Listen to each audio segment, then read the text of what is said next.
Organizuotas Muay Thai turnyras amžinatilsio Muay Thai sąjungos prezidento Nerijaus Žuko taurei laimėti.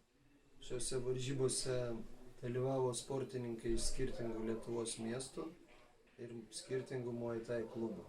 Visi nugalėtojai buvo apdovanoti vertingais FETEX prizais ir taurėmis bei diplomais.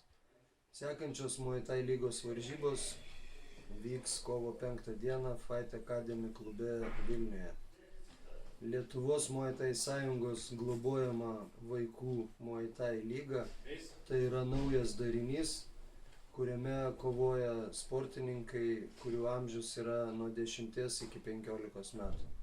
Kaip ir visose gyvenimo srityse, taip ir Muay Thai sporte vaikai yra mūsų ateitis. Aš manau, kad jeigu bus stiprus mūsų vaikai, tai bus stiprus ir suaugę, ir seneliai, ir visi bus laimingi, stebuklingi. Žodžiu, treniruokitės Muay Thai ir dalyvaukit Muay Thai varžybose.